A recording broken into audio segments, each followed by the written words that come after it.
आम्ही तिसरा अध्याय सुरू करत आहोत. मराठी प्रतीकांचा अर्थ काय. तुमच्या याच्यामध्ये the meaning of the emblems, the emblem which are kept on the table, त्याचा अर्थ काय. एक एक एक एक एक गोष्टी त्यामधून पाहण्याचा प्रयत्न. एम्ब्लेम तसं तुम्हाला तो अर्थ सांगितला है ना, त्या प्रकारे बघूया. जसं प्रेषितांच्या कृत्यांमध्ये आम्ही एक बाब पाहिली की प्रेषितांचं कृत्य हे ऐतिहासिक पुस्तक म्हणून गणलं जातं. हिस्ट्री, बुक ऑफ हिस्ट्री म्हणून प्रेषितांच्या कृत्यांमध्ये अनेक वेळेस आम्ही प्रेषित ह्याचा पहिला अध्याय ज्यावेळेस अभ्यास करतो त्यामधून काही सिद्धांत घेण्याचा प्रयत्न करतो. परंतु पवित्र आत्म्याचं आगमन हे दुसऱ्या अध्यायामध्ये झालेलं आहे. म्हणून पहिल्या अध्यायाच्या असणाऱ्या बाबी आम्ही सिद्धांतिकरित्या आम्हाला जास्त समोर ठेवता येत नाही. पहिल्या अध्यायामध्ये प्रेषितांच्या कृत्यांमध्ये जसं पेत्राने चिठ्ठ्या टाकल्या है ना, आणि कोणाची निवड केली, 13व्या किंवा 12व्या प्रेषिताची काय केली, निवड करण्यात आली.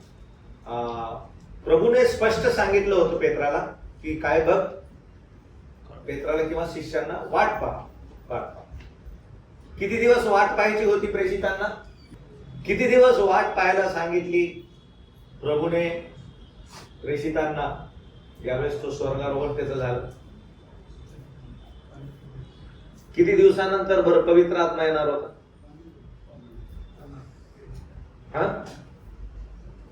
लवकर 5 वाजता संपायचंय, 6 वाजेपर्यंत. अभी ऐसा क्या दिख रहा है. किती दिवसानंतर पवित्र आत्म्याचं आगमन झालं प्रभूच्या स्वर्गारोहणानंतर. आता पुस्तक नाही देणार आहे बरं का, सोपं उत्तर आहे. 10 दिवसानंतर. कारण 40व्या दिवशी प्रभूचं काय झालं, स्वर्गारोहण झालं. मग किती दिवसानंतर पवित्र आत्मा खाली उतरला, 10 दिवसानंतर. म्हणजे कोणता दिवस आला, 50वा दिवस, पेंटेकॉस्ट, 50वा दिवस. मग किती दिवस वाट पाहायला सांगितली, 10 दिवस. मग 10 दिवस काय केलं या लोकांनी. पेत्राने गडबड केली. काय केली, पेत्राने चिठ्ठ्या घेतल्या आणि तो म्हटला जसं आम्ही साक्षीदार आहोत प्रभूच्या जीवनाचं, तसं आमच्यापैकी एक जण पण काय पाहिजे, साक्षीदार पाहिजे. आणि त्यांनी 12वा प्रेषित काय केला, निवडला. म्हणून आम्हाला मत्तियास जो कालखंड आहे त्याची सेवा आहे प्रेषितांच्या कुठल्याच पुस्तकामध्ये पाहावयास मिळत नाही. म्हणून असं म्हणलं जातं की पेत्राने ज्या काही गोष्टी केल्या त्या भावनेच्या आहारी केल्या, किंवा आता बसून पेत्र आवेशी होता, एका ठिकाणी बसून जमत नव्हतं म्हणून थोडासा उतावळा त्याचा काय होता, स्वभाव होता. म्हणून अनेक लेखक त्याच्याबद्दल असं सांगतात की तो जो निर्णय त्यांनी पहिल्या अध्यायामध्ये घेतला हा वाट पाहण्याचा दिवस होता. फक्त वाट पाहायची, प्रार्थना करायची.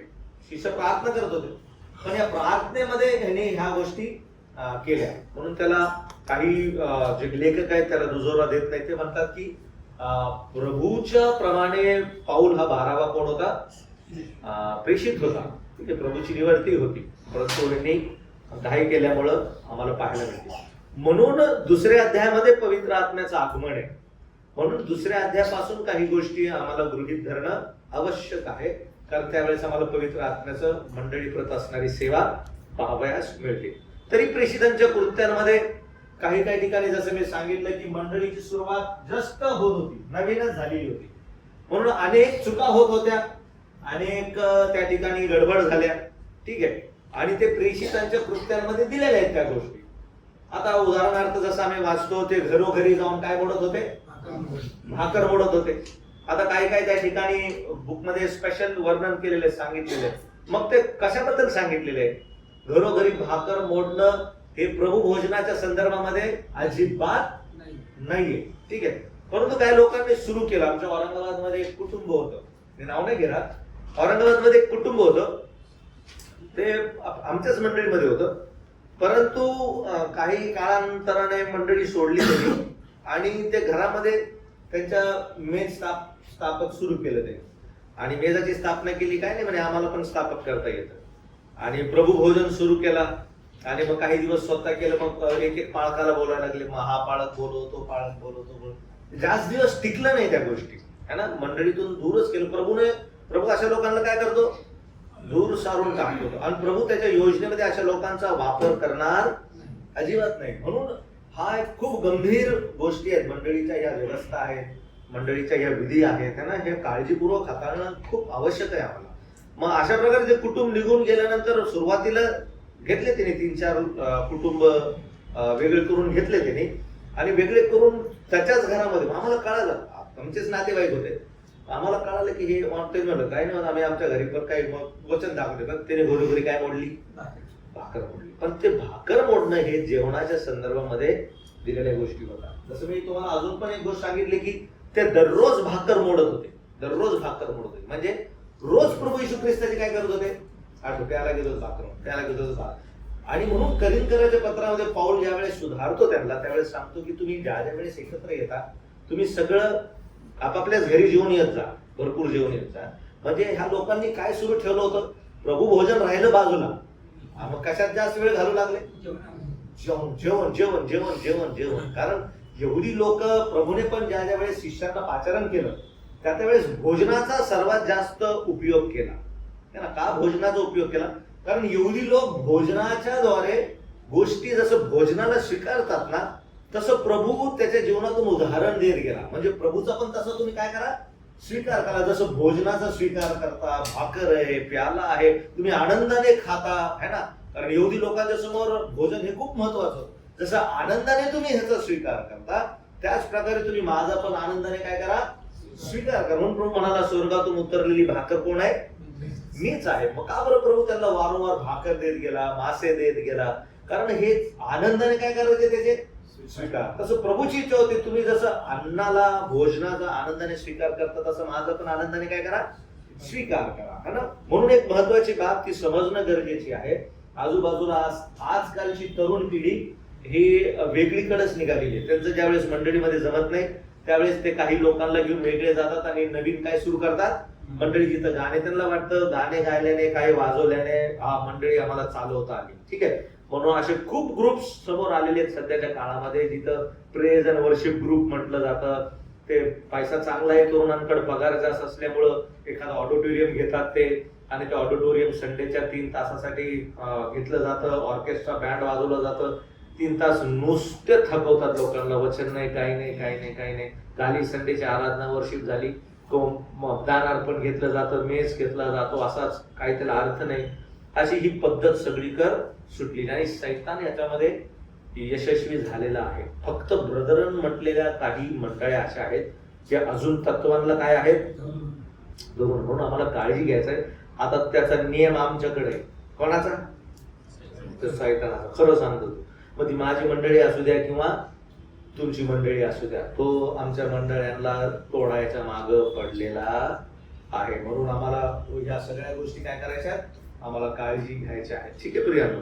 म्हणून प्रभू भोजनामध्ये घरोघरी मोडत असलेली भाकर ही प्रभू भोजनाच्या संदर्भामध्ये प्रत्येक ठिकाणी नाही. ठीक आहे. म्हणून प्रेषितांचं कृत्य इतिहास एक पुस्तक असल्यामुळं त्यामधून डायरेक्ट सिद्धांत घेऊ नका. जसं मला आता एकाने सांगितलं की त्या ठिकाणी शंडाला बाप्तिस्मा दिला, मग तो कोणत्या मंडळीच्या अंतर्गत येतो. आता घडी घडी पवित्र आत्मा एकच गोर 100 वेळेस नाही सांगणार. म्हणजे कसं, चल मंडळी आली, चल बाप्तिस्मा, चल मंडळी आली, चल बाप्तिस्मा, चल मंडळी आली, बाप्तिस्मा, है ना.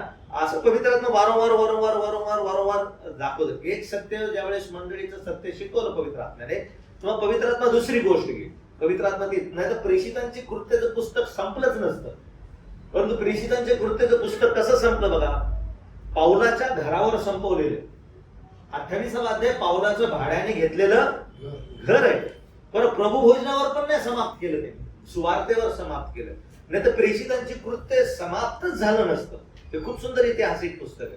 म्हणून इतिहासामध्ये ज्या गोष्टी घडलेल्या आहेत, जे बाप्तिस्मे झाले, जे भाकर मोडणं झालं है ना, ह्या वारंवार पवित्र आत्म्याने एकच गोष्ट वारंवार करत गेलेला नाही. एक सत्य शिकवलं, ते सत्य, त्या सत्याचं स्पष्टीकरण पत्रांमध्ये देण्यात आलं. दुसरं सत्य शिकवलं, तिसरं सत्य शिकवलं है ना. आता उदाहरणार्थ आठवड्याच्या पहिल्या दिवशी ते भाकर मोडण्याकरिता कुठं जमले,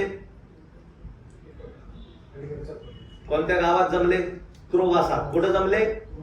त्रोवासामध्ये जमले. आता पुन्हा वापस दिले का त्यांनी प्रेषितांच्या पुस्तकांमध्ये? अजून कुठे आहे का? आणि पुन्हा आठवड्याच्या पहिल्या दिवशी ते भाकर मोडण्यासाठी हा वारंवार प्रयोग केलाय का?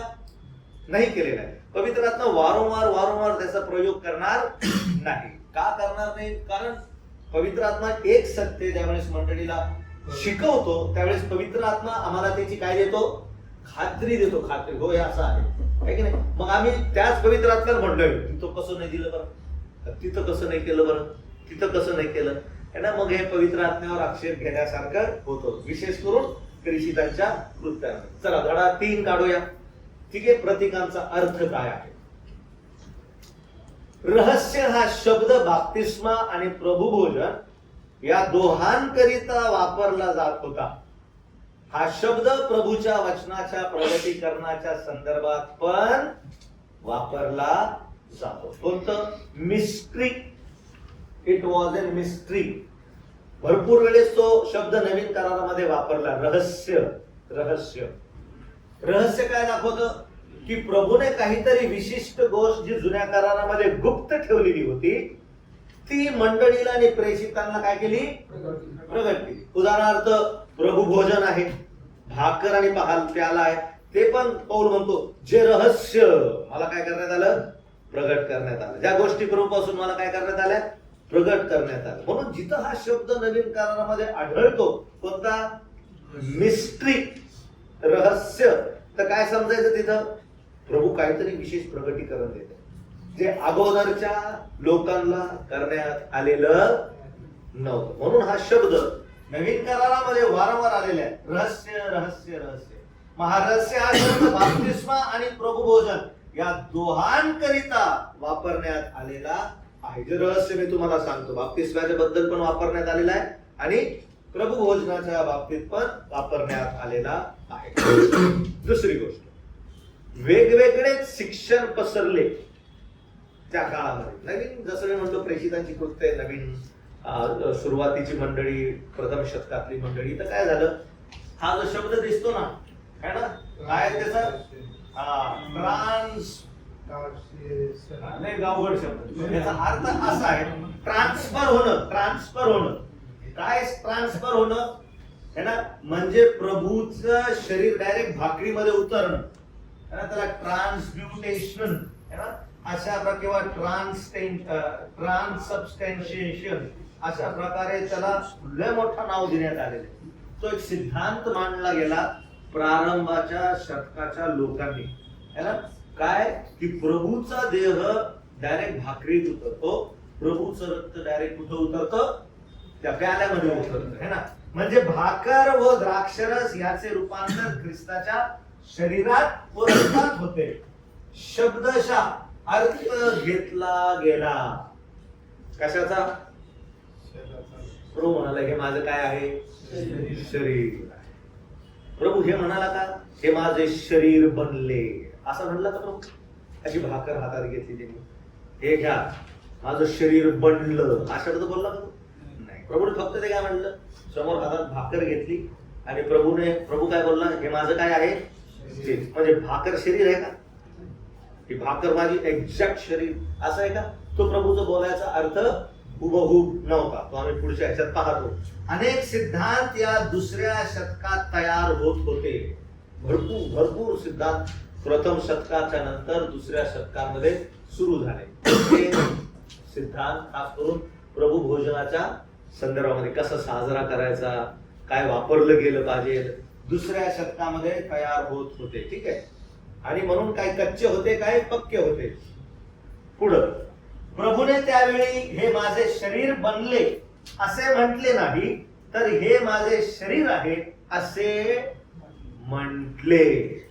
लक्ष द्या. ठीक आहे. तो प्रभूने एक्झॅक्ट त्या प्रकारे हे बनलं असं बोललेलं नाही. अजून तो मेला नव्हता. शरीर आणि रक्त अजून त्याच्या शरीरामध्ये होतं. ज्यावेळेस तो शिष्यांसोबत काय करत होता? बोलत होता. ठीक आहे. म्हणून ते हुबेहूब घेता येत नाही. पुढं रूपकात्मक भाषेचा वापर अनेक वेळेस बायबलमध्ये केलेला आहे. जसं सारा आणि हगार किंवा हगार आणि सारा यांना गलती करायच्या पत्रामध्ये 2 करार म्हणून आमच्या समोर ठेवण्यात आलेलं आहे. पुढे ज्यावेळेस आम्ही अजून वाटतो 7 गायी, 7 गायी, कुठं पाहतो 7 गायी? योसेफाच्या याच्यामध्ये 7 गायी काय दाखवतात? अशक्त 7 गायी काय दाखवतात? दुष्काळ. आणि धष्टपुष्ट काय दाखवतात? सुकाळ म्हणजे ठीक आहे. तर त्याच प्रकारे रूपकात्मक अनेक बाबींचा पवित्र शास्त्रामध्ये उपयोग केलेला आहे. जसं दावीद राजा म्हणतो है ना, माझ्यासाठी कोणीतरी ते पाणी आणा, है ना, मग तो ते जे जातात ते आणि तिथं जाऊन पाणी आणतात आणि तो म्हणतो हे माझ्यासाठी जणू काय रक्तच आहे की नाही. मग ते काय खरंच रक्त पित होता का तो? नाही, है ना. तर तसं बोलायचं त्याचा अर्थ म्हणजे आपलं जीवन धोक्यात जाऊन देऊन त्याने माझ्यासाठी काय आणलं? ते पाणी आणलं. म्हणून रूपकात्मक अनेक बाबी पवित्र शास्त्रामध्ये वापरलेले आहेत. तर त्याचा हुबहूब त्या प्रकारे आम्ही काय घेऊ नये. आता इथं प्रचारकाराची थोडी गडबड होती बरं का, थोडं आम्हाला ह्याच्यामध्ये पण सांभाळून राहायचं.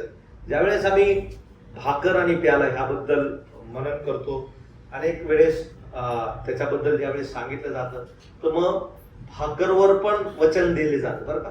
भाकर कशी आहे, मग भाकर कशी बनते, मग भाकरीचा कसा टेस्ट लागते, मग आमच्या पण जीवनामध्ये तशी टेस्ट आली पाहिजे. हे असे लोक आजकाल शिकवायला लागले बरं का. मग द्राक्षरस कसा असतो है ना, द्राक्ष दिसायला कसे असतात, ते सगळे कसे एक सोबत काय राहिले समजा, हा एक साथ सगळे बनलेले असतात. ती आमची काय दाखवती? ती आमची संगती दाखवती, ती आमची सहभागिता दाखवती. मेन अर्थ राहिला वेगळा, पण आम्ही कुठं गेलो ते आता डायरेक्ट द्राक्षाच्या बागात पोहोचलो आम्ही है ना. म्हणून ह्या सगळ्या गोष्टींकडे आम्हाला थोडं लक्ष द्यायचं आहे. ठीक आहे. अनेक गोष्टी त्या ठिकाणी चुकीच्या होऊ शकतात. ठीक आहे. पुढं हे माझे शरीर आहे ह्याचा साधा सरळ अर्थ आहे, एकदम साधा अर्थ आहे. ही भाकर माझ्या शरीराचे प्रतीक आहे. हे माझे रक्त याचा अर्थ द्राक्ष रसाचा हा प्याला माझ्या रक्ताचे प्रतीक आहे. पहिले कोरिन्थीयस पत्र 11 अध्याय 24 आणि 28 हे आम्हाला तोंडपाठ आहे की नाही किरण. म्हणून आम्ही शिकलो होतो दोन, भाकर आणि प्याला. भाकर काय दाखवतं? दुःख सहन. रक्त काय दाखवतं? प्रभू येशू ख्रिस्ताचं मरण है ना. आणि या दोन्ही गोष्टी ज्यावेळेस आम्ही समोर ठेवतो तर त्याचं दुःख सहन, त्याचं मरण, त्याचं पुन्हा येणं, तो येऊपर्यंत आम्ही त्याची काय करतो? घोषणा करतो. ठीक आहे. पुढं भाकर व द्राक्षरस यांच्या भौतिक रचनेत कोणताच बदल झालेला आम्हाला दिसत नाही. भौतिक म्हणजे प्रभूने खूप साधा घेतलाय. त्याच्यावरती काही टॉपिंग्स जसे पिझ्झावर लावतात, काही नाही. असं काय बदल दिसलाय का तुम्हाला? काही नाही. एकदम साधी भाकर आहे. वरती अशी म्हणली का गव्हाची घ्या, ज्वारीची घ्या, बाजरीची घ्या, असं काय म्हणले का? आता आपल्या इथं गहू काही ठिकाणी वेगळ्या गोष्टी उठतात, मग ते पण पाहणं गरजेचं आहे की प्रभू ज्वारीची म्हणतो, गहूची म्हणतो, जवाची म्हणतो, तांदळाची म्हणतो, हे पण पाहणं आवश्यक आहे सगळ्या बाबी. ठीक आहे. भाकर व द्राक्षरस यांच्या भौतिक रचनेत कोणताच बदल झालेला आम्हाला दिसत नाही. जे अनेक जण सजवून भिजवून त्याला आणतात आणि काही त्याला नाव दिलेलं आहे. ठीक आहे. पुढे दुसरे राजे ह्याचा 18 अध्याय आणि 4 वचन काय लिहिलंय? देवाने इस्रायल लोकांकरिता दिलेले चिन्ह काय बनले? त्यांच्यासाठी जाळे बनले, जाळे है ना. काय दिलं वाचा कोणीतरी? दुसरे राजे 18:4. त्याने उच्च स्थाने काढून टाकली, मूर्तिस्तंभ फोडले, आशेरा मूर्तीचा उच्छेद केला व मोशेने केलेल्या पितळी सर्पांचे चूर्ण केले. कारण हा काळ पावे तो इस्रायल लोक त्यापुढे झोप जाळीत असत. त्यास नहुशतान पितळेचा तुकडा हे नाव दिले होते. काय नाव दिलं होतं? नहुशतान. म्हणजे फक्त प्रभूने बाबा त्यांना सर्पदंश झाला आहे की नाही, म्हणून कशा प्रकारे कशाकडे पाहायचं? त्या सर्प, पितळ्याच्या सर्पाकडे पाहायचं. आणि ज्यांनी त्याच्याकडे पाहिले ते काय झाले? ते वाचले आहे की नाही. प्रभूने देवाने फक्त त्यांना एक चिन्ह दाखवलं, प्रतीक दाखवलं. ते येणारा प्रभू येशू ख्रिस्ताने पण त्याचा उल्लेख नवीन करारामध्ये केला होता. जसा मोशेने अरण्यामध्ये सर्प उंच केला, तसं मनुष्याच्या पुत्राला पण काय करण्यात येईल? आणि ज्यावेळेस त्याला उंच करण्यात येईल तो पुष्कळांना आपणाकडे काय घेईल? आकर्षण. लेकिन म्हणजे त्याचा पण उल्लेख केला. पण या इस्रायल लोकांनी अनेक वर्षांपर्यंत ह्याची मूर्ती केली, पूजा केली. हे 9 शतान, त्याला नाव दिलं लघु शतान आहे ना, त्याला देव मांडलं आणि अशा प्रकारे धूप जाळत होते. मग त्याच्यानंतर आम्हाला काय मिळतं ते काढून टाकण्यात आलं. म्हणून हा कन्सेप्ट देवाला ठाऊक होतं की एकदा काही गोष्ट जर समोर आणली तर लोक त्याची काय बनवतील? मूर्ती पूजा बनवतील है ना. उपासना करू लागली जी केवळ भाकर व द्राक्षरस आहे. त्यामध्ये आम्ही कोणत्याही प्रकारची चमत्कारिक सामर्थ्य किंवा रहस्यमय सामर्थ्य शोधण्याचा काय करू नये, त्याच्यामध्ये प्रयत्न करू नये. कशामध्ये? भाकरमध्ये आणि आता उदाहरणार्थ लक्ष द्या, ठीक आहे. ज्यावेळेस रोमन कॅथलिक लोक ह्या किंवा दुसरे पण डिनॉमिनेशन ज्यावेळेस भाकर आणि प्यालेमधून काय घेतात? भाग घेतात. तुम्हाला माहिती आहे त्यांचा इंटेन्शन काय असतो, उद्देश काय असतो? एक उद्देश असतो. समजा आली का सोमवार ब्रदरकडे भाकर दिली आणि भाकर दिली, तुम्ही जर ती भाकर घेतली तर त्यांचा विचार काय माहित आहे का? काय विचार आहे त्यांचा? विचार हे आहे, आम्ही ह्या भाकरीतून आणि प्यालेतून ज्यावेळेस भाग घेतो त्यावेळेस आम्हाला देवाची काय प्राप्त होते? कृपा.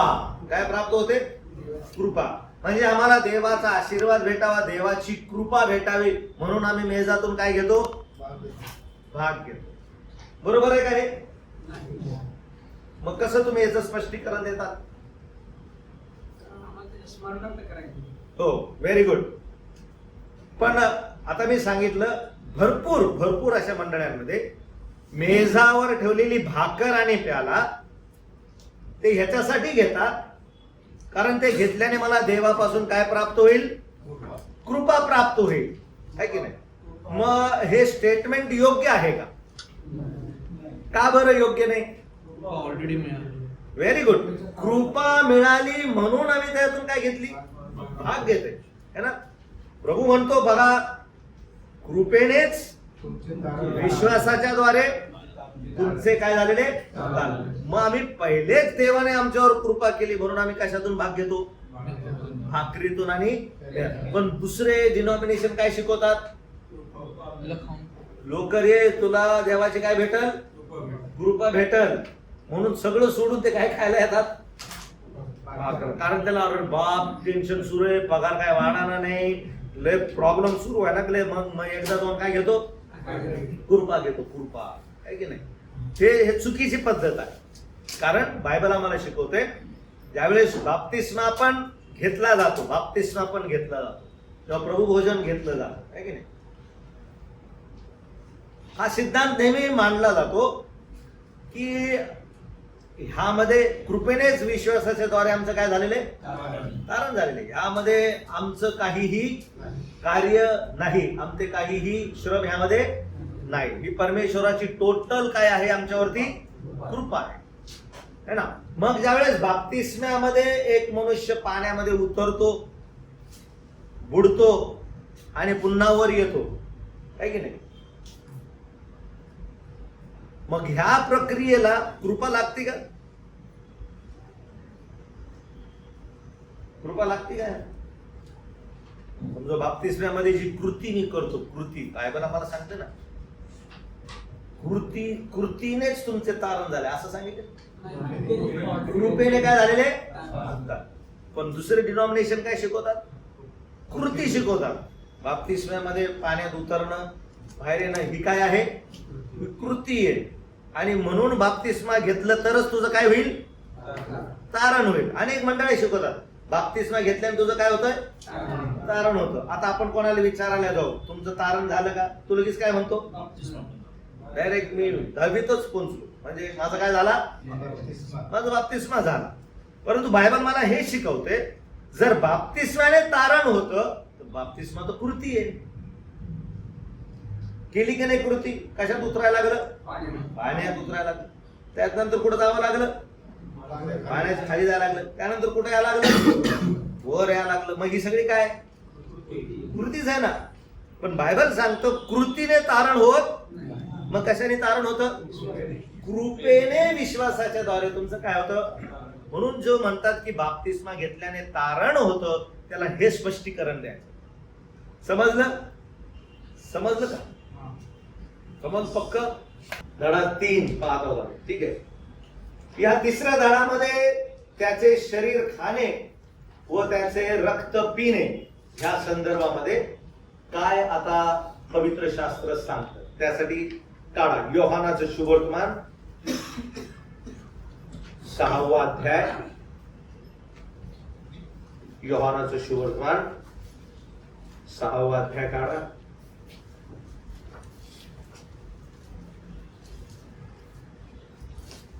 आणि 53 ते 57 वचन वाचा. कोणीतरी वाचा.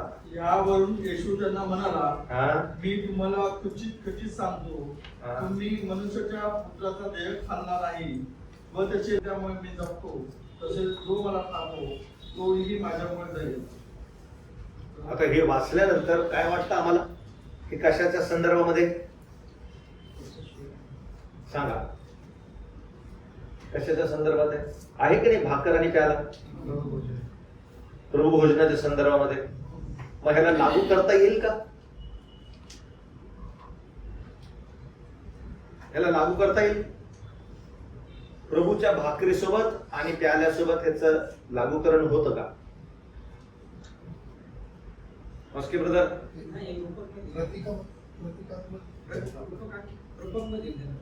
रूपक मध्ये झालं म्हणजे कसं?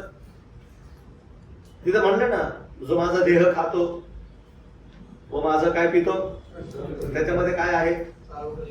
जीवन आहे. मग हे त्याच्या वचनामध्ये आपण राहायला पाहिजे, हा.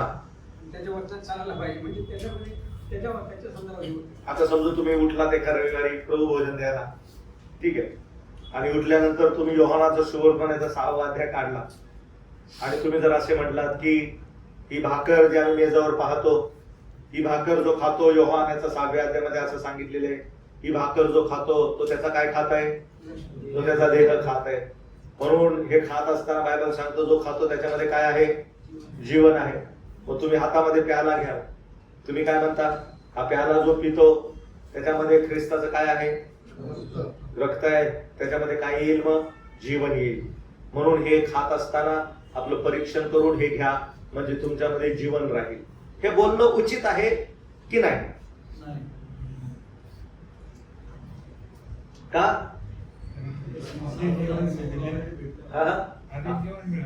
आधी काय मिळाले? आधीच हा. आता तुम्हाला कन्सेप्ट बरोबर समजायला लागली. Very good. आधीच काय मिळाले?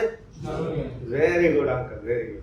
मग हा जो भाग आहे हा प्रभू भोजनाला तुम्ही अप्लाय करताल का?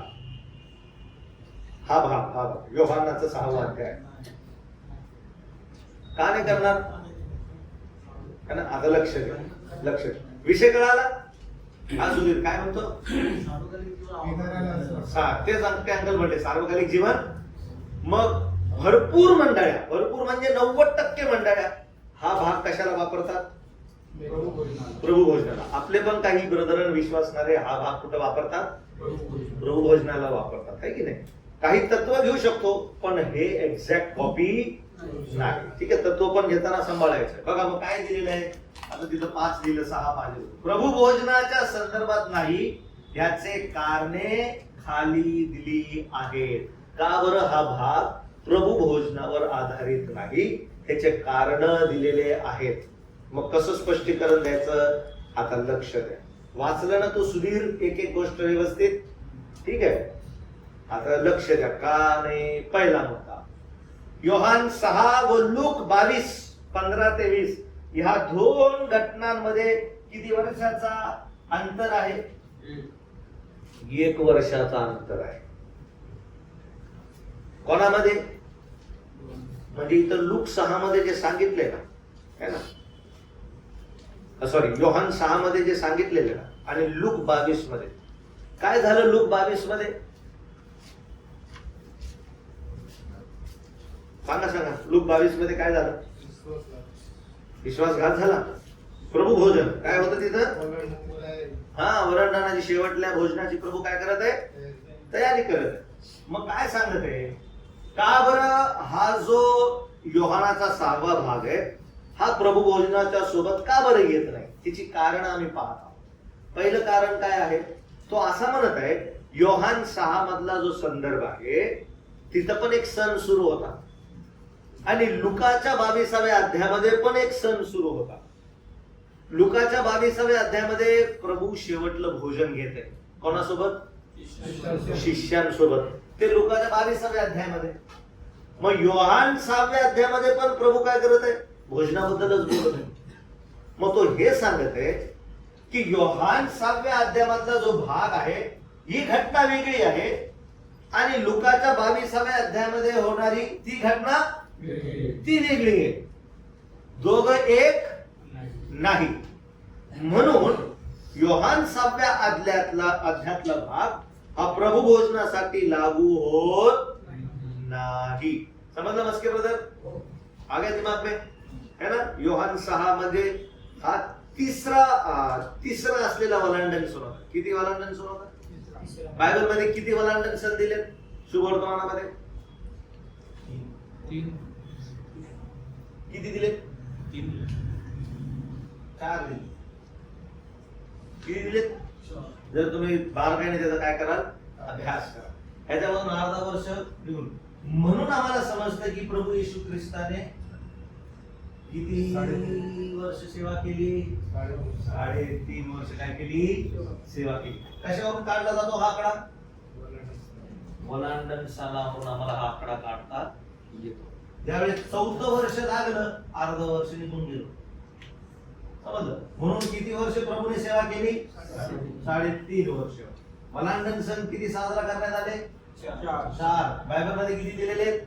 4 दिलेले. प्रभू येशू ख्रिस्त ज्यावेळेस 12 वर्षाचा होता, आहे की नाही? हा, तेव्हापासून मोजा.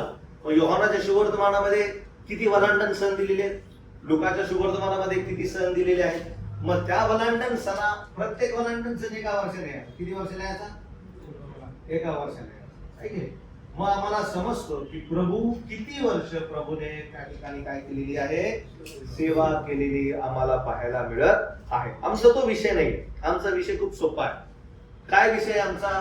की योहान 6 मधली घटना आणि योहान 22 मधली घटना ही एकमेकांपासून काय लूक 22 मधली घटना एकमेकांपासून काय वेगळी आहे. म्हणून तिला प्रभू भोजनाचा अधिकार देऊ नका. म्हणून तुमच्या बायबल मध्ये लिहून ठेवायची योहान 6 मध्ये खास करून हा भाग प्रभू भोजनासोबत संदर्भित अजिबात नाही. ठीक आहे. दुसरं कारण काय कारण आहे? अविश्वासी समूह सोबत प्रभू त्या ठिकाणी बोलत आहे. वाचा बरं योहान 6 आणि वचन 30. यावरून ते त्याला म्हणाले, असे कोणते चिन्ह आपण दाखवता की जे पाहून आम्ही आपला विश्वास ठेवावा? मग आता हे विश्वासी होते का? हे नव्हते. अविश्वासी समूह होता. परत वाचा वचन 31. आमच्या पूर्वजांनी अरण्यात मान्ना खाल्ला, असे लिहिले आहे की त्याने त्यांना स्वर्गातून भाकर खाण्यास दिली. 41. मी स्वर्गातून उतरलेले भाकर आहे असे तो म्हणाला. म्हणून यहुदी त्याच्याविषयी कुरकुर करायला लागले. कोणते लोक होते हे सगळे? यहुदी म्हणजे अविश्वासी लोक होते. वचन 52.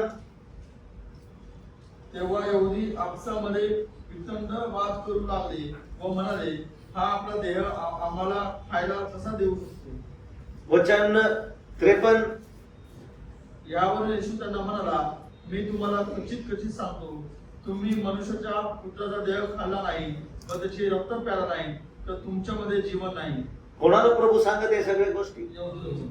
यहुदी लोकांना. म्हणून बायबल मध्ये आम्हाला पाहायचं की हा भाग यहुदी लोकांसाठी आहे की शिष्यांसाठी आहे? शिष्य बाजूला आहेत की यहुदी लोकांना? कोणाला प्रभू हे बोलत? म्हणून जर यहुदी लोकांना बोलत आहे तर यहुदी लोकांना प्रभू भोजनामध्ये काय नाहीये त्या ठिकाणी? हा भाग नाही. मग प्रभू भोजनामध्ये कोणाला प्रभूने आमंत्रण दिलं? फक्त त्याचे शिष्य होते. बाकी कोणाला घेतलं का? नाही घेतलं. शिष्यांना सांगितलं जाऊन माझ्या भोजनाची काय करा? तयारी करा. यहुदी लोकांना सांगितलं नाही, हेरोदला सांगितलं नाही, पिलाताला सांगितलं नाही. ठीक आहे. म्हणून हे दुसरं कारण आम्ही ठेवू शकतो की कशा प्रकारे अविश्वासी समूह यामध्ये नाही. म्हणून धन्यवाद किंवा आभार प्रदर्शन कोण देऊ शकतं? जे शरीरामध्ये जोडले आहेत तेच देतील. अविश्वासी लोक देऊ शकत नाही. म्हणून आराधनेच्या वेळेस आम्ही होईल तितका प्रयत्न करतो की जे मंडळी म्हणजे तारण पावलेले आहेत त्यांनाच आम्ही कधी बोलवतो? रविवारी. ज्यांचं तारण झालेलं नाही त्यांना आम्ही त्या सभेमध्ये आमंत्रण देत नाही. कोणत्या सभेमध्ये?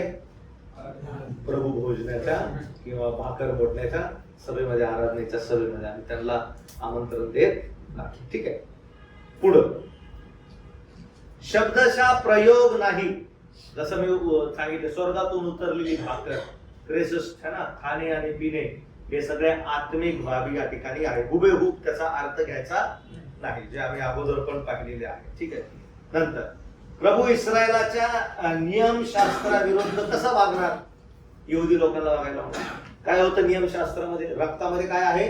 जीवन. त्यांना सांगितलं होतं ज्याच्यामध्ये रक्त आहे ते खायचं नाही. मग तो प्रभू कसा म्हणू शकतो हे माझं रक्त घ्या, है ना, हे माझं देह घ्या? त्याचं लागूकरण कसं यहुदी लोकांना? प्रभू कधी नियमशास्त्र मोडणार नाही. प्रभूने नियमशास्त्र काय केलेलं आहे?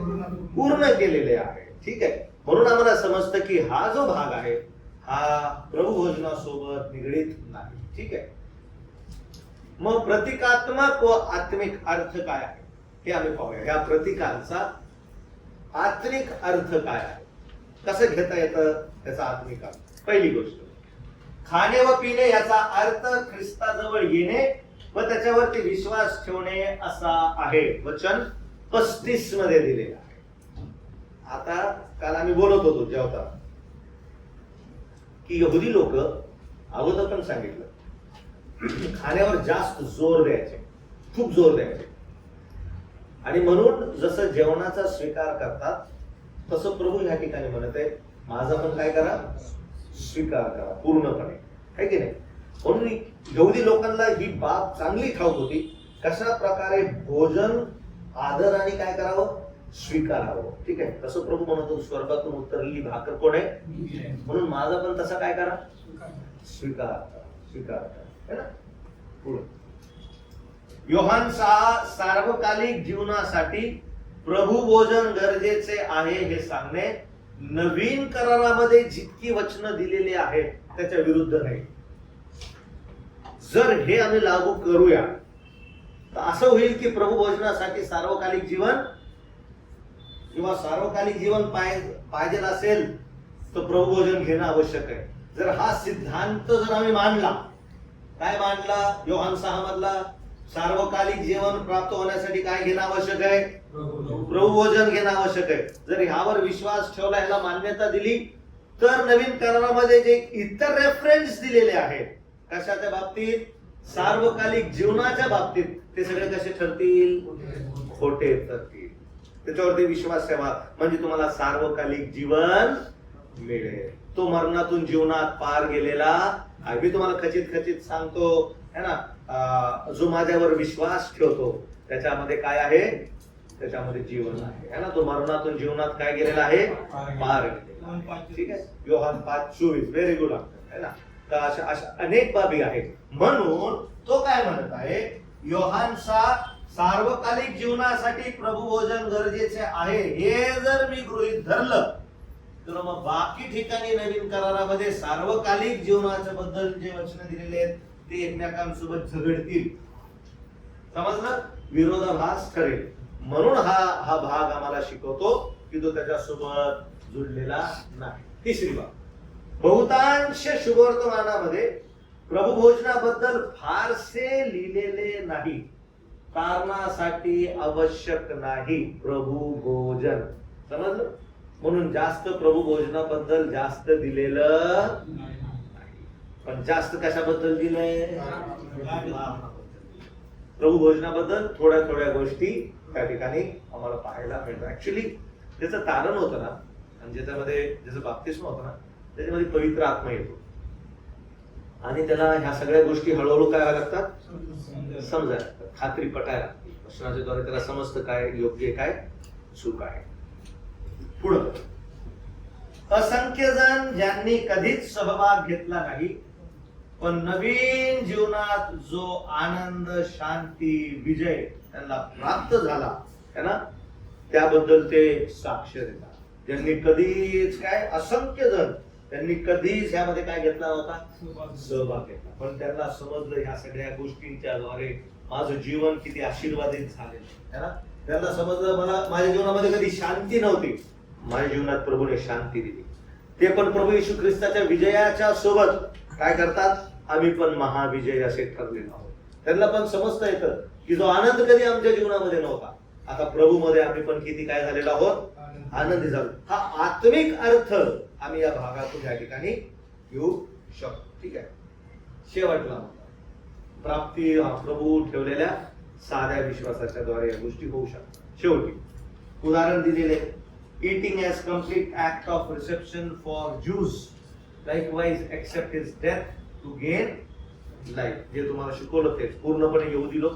म्हणून बघा ना, अमावस्या रस्त्यावर ज्यावेळेस ते 2 शिष्य चालले होते, प्रभूने काय काय दाखवलं त्यांना, कधी विश्वास ठेवला, कधी डोळे उघडले त्यांचे. ज्यावेळेस काय मोडली, भाकर मोडली, त्यावेळेस त्यांचे काय, त्यांना समजलं अरे जो आमच्यामध्ये होता तो कोण आहे. मग प्रभूने पुन्हा ज्यावेळेस ते किनाऱ्यावर शिष्य होते, मग प्रभूने काय त्यांच्यासाठी बनवली, बघत म्हणून वारंवार भाकर प्याला जेवण का, कारण एवढी लोक त्याचा तसा स्वीकार करतात. तसं प्रभूची इच्छा होती, माझा काय करा, स्वीकार करा.